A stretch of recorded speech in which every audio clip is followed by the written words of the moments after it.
నగరం చివరన ఉన్న ఆ పాత ఇల్లు గతం తాలూకు జ్ఞాపకాలతో నిండి ఉంది. 50 ఏళ్ల రఘునాథ్ జీవితం ఇప్పుడు ఒక ఒంటరి ప్రయాణంలా మిగిలిపోయింది. భార్య మరణం తర్వాత ఆ ఇంట్లో మనుషుల కంటే సదరు నిశ్శబ్దమే ఎక్కువగా ఉండేది. తన వ్యాపార సామ్రాజ్యం ఎంత పెద్దదైనా సాయంత్రం ఇంటికి రాగానే ఎదురుచూసే ఆత్మీయ గొంతు లేకపోవడం అతన్ని కలచివేసేది. స్నేహితుల ఒత్తిడితో తన జీవితానికి తోడుగా ఉండడానికి 20 ఏళ్ల శ్రావ్యను వివాహం చేసుకున్నాడు. శ్రావ్య అందమైనది, అమాయకమైనది. కానీ ఆ ఇల్లు ఆమెకు పరాయి ప్రదేశంలా అనిపించేది. వివాహం ఘనంగానే జరిగింది. కానీ ఆ వేడుకల్లోని నవ్వుల వెనుక ఉన్న అసహజత్వాన్ని ఎవరూ గమనించలేదు.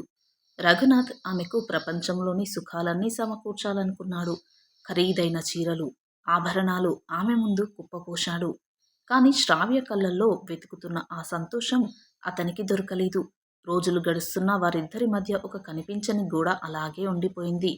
రఘునాథ్ ఆమెతో మాట్లాడాలని ప్రయత్నించినా మాటలు మధ్యలోనే ఆగిపోయేవి. తన వయస్సు రీత్యా ఆమె తనను ఇష్టపడదేమో అన్న భయం రఘునాథ్ను వేధించడం మొదలైంది. ఆమె చేసే సేవలో భక్తి ఉంది. కానీ భార్యగా ఉండాల్సిన ఆత్మీయత లోపించిందని అతను భావించేవాడు. రాత్రిళ్ళు మేల్కొని తన అద్దంలోని ముసల్తనాన్ని చూసుకుంటూ తాను చేసిన పెళ్లి తప్పు అని నిట్టూర్చునేవాడు. శ్రావ్య తన బాధ్యతలను సక్రమంగానే నిర్వహించేది. కానీ ఆమె మనసులో ఏముందో ఎవరికీ తెలియదు. ఒకరిని అర్థం చేసుకోవడానికి మౌనం కంటే భాష ముఖ్యం అని రఘునాథ్ అప్పుడు అర్థం చేసుకున్నాడు. ఆ ఇంట్లోని ప్రతి గోడ వారిద్దరి మధ్య ఉన్న దూరాన్ని నిశ్శబ్దంగా చూస్తూ ఉండేది. శ్రావ్య తన పుస్తకాలను చదువుకుంటూ గదిలో కూర్చున్నప్పుడు రఘునాథ్ ఆమె ముఖంలో చూసిన చిరునవ్వు అతనిలో అభద్రతను పెంచింది. అతను తనకు తెలియకుండానే ఆమెపై ఒక నిఘాను పెట్టడం మొదలుపెట్టాడు. ఆమె ఎవరితో మాట్లాడుతుంది, ఎందుకు నవ్వుతుంది అనే ప్రశ్నలు అతన్ని వెంటాడసాగాయి. ఆమె ఏ వస్తువును తాకినా, దేనిని చూసి మురిసినా రఘునాథ్ అనుమానపడేవాడు. ఆ అనుమానం క్రమంగా తన ప్రేమను ద్వేషంగా మార్చడం మొదలైంది.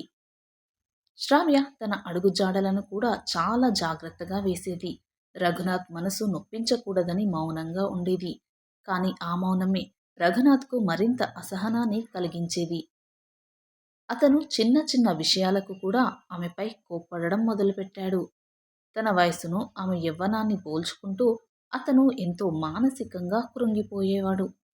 శ్రావ్య కళ్ళల్లో నీళ్లు చూడడం అతనికి అలవాటైపోయింది.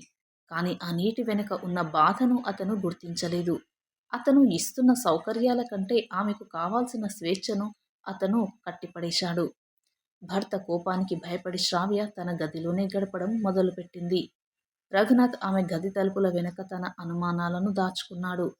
ప్రేమ ఎప్పుడు అధికారికంగా మారిందో, ఎప్పుడు బంధనంగా మారిందో అతను అసలు తెలుసుకోలేకపోయాడు. శ్రావ్య కళ్ళల్లో ఇప్పుడు సంతోషం లేదు. కేవలం భయం మాత్రమే రాజ్యమేలుతుంది.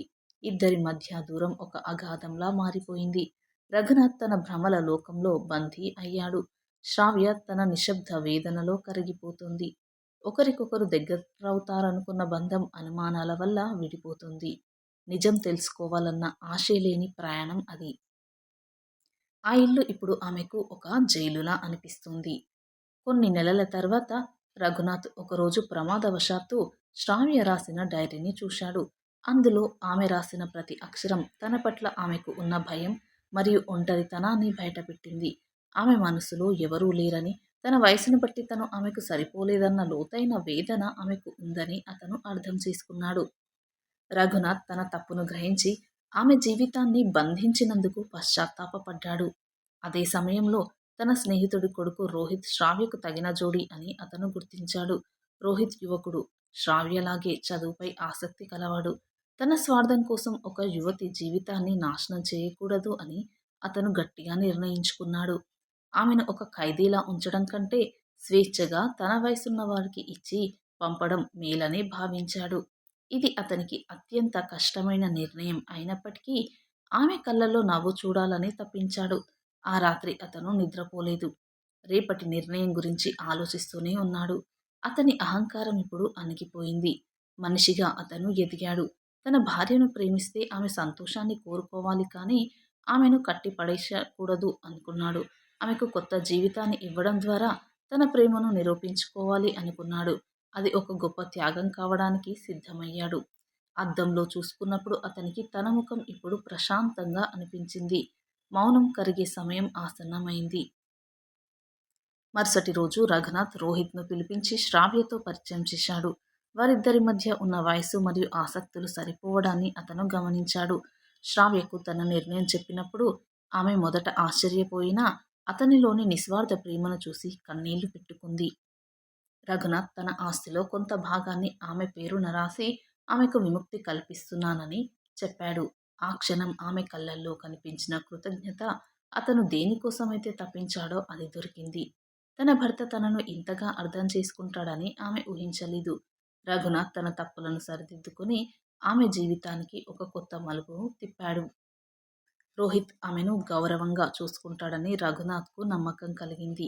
ఆ రోజు ఆ ఇంటి వాతావరణం ఒక్కసారిగా మారిపోయింది. ఇక ఒకరికొకరు వీడుకోలు పలికే సమయం కూడా వచ్చింది. రఘునాథ్ తన చేతులతో ఆమెకు వివాహానికి కావలసిన ఏర్పాట్లు చేశాడు. అతను ఒక తండ్రిలా ఆమెను సాగనంపాలని నిర్ణయించుకున్నాడు. శ్రావ్య ఇప్పుడు తన పాత జీవితాన్ని వదిలి కొత్త కలల వైపు అడుగులు వేస్తోంది. అది విడిపోవడం కాదు, ఇద్దరికీ ఒక కొత్త దారి. రఘునాథ్ కళ్ళల్లో నీళ్లు ఉన్నా మనసులో ఒక రకమైన తృప్తి ఉంది. ఆ ఇల్లు ఇప్పుడు ఒక కొత్త ఆశకు నిలయమైంది.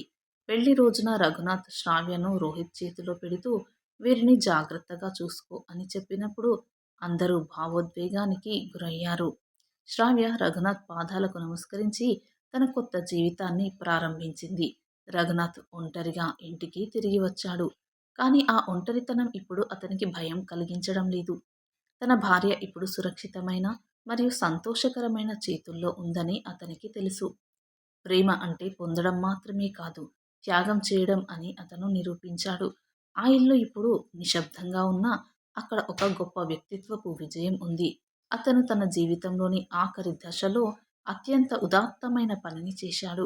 శ్రావ్య తన జీవితంలో రఘునాథ్ను ఒక దేవుడిగా గుర్తుంచుకుంది. రఘునాథ్ తన పాత డైరీని మళ్లీ తెరిచి నిజమైన ప్రేమకు నిదర్శనం స్వేచ్ఛ అని రాశాడు.